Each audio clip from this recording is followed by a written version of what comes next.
Pada video ini, saya akan memberikan beberapa pendapat terkait kondisi yang saat ini terjadi di negara kita.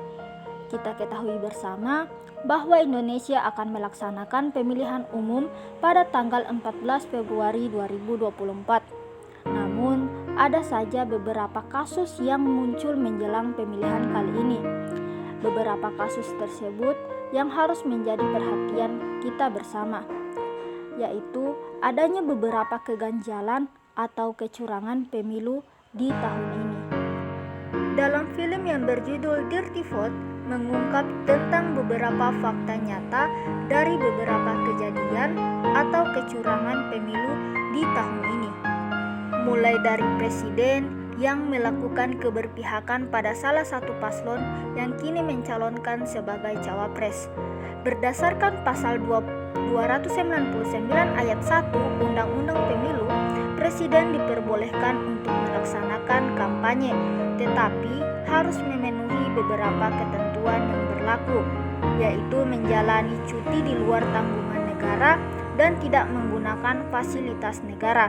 Presiden memang boleh untuk mendukung paslon tertentu, namun tidak boleh menggunakan kekuasaannya untuk menggantungkan dirinya dan paslon yang didukung. Dan faktanya, presiden kita seakan-akan menggunakan jabatan demi anaknya yang mencalonkan sebagai calon wakil presiden di nomor urut 2.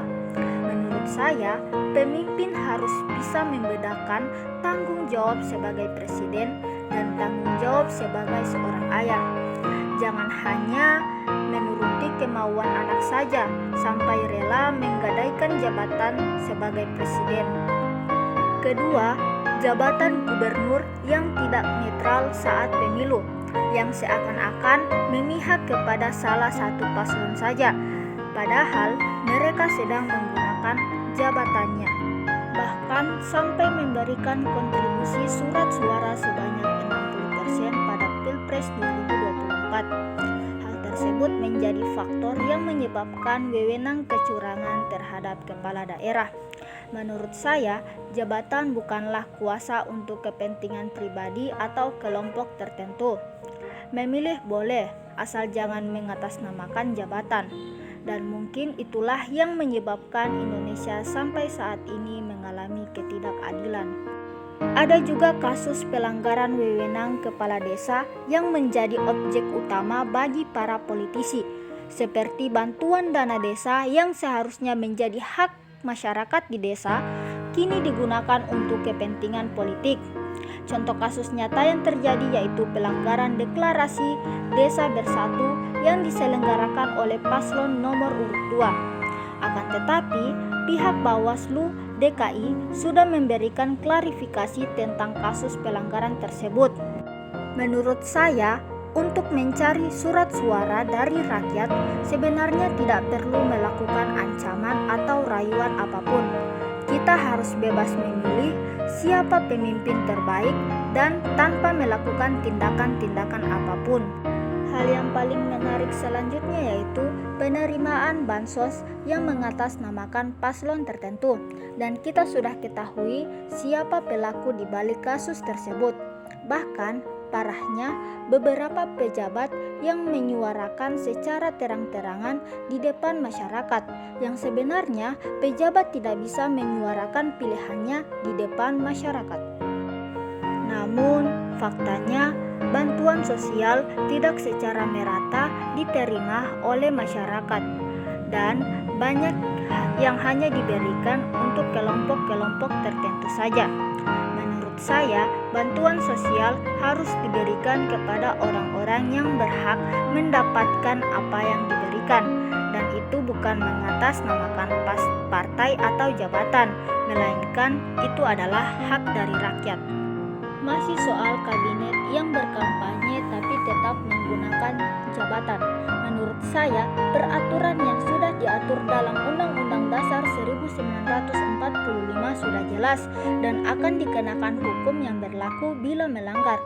Tetapi, pada faktanya, negara kita selalu saja mengabaikan peraturan demi kepentingan pribadi, dan terkadang Kesalahan yang sering terjadi tidak selalu ditindaklanjuti dan hanya mendapat sanksi teguran saja.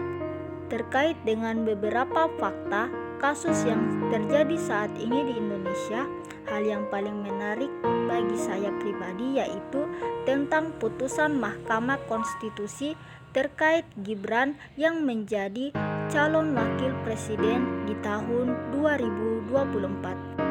Kita tidak bisa pungkiri lagi bahwa kekuasaan Ketua Mahkamah Agung yang seharusnya bisa mengadili kasus tersebut kini ikut dalam masalah tersebut hanya karena konflik kepentingan sampai membuat Indonesia semakin berbondong-bondong meminta keadilan.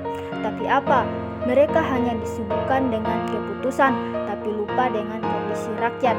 Bukankah kita adalah negara yang menjunjung tinggi nilai Pancasila? Kemana saja butir-butir Pancasila itu?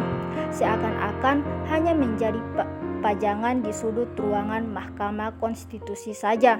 Sudah cukup Indonesia menderita.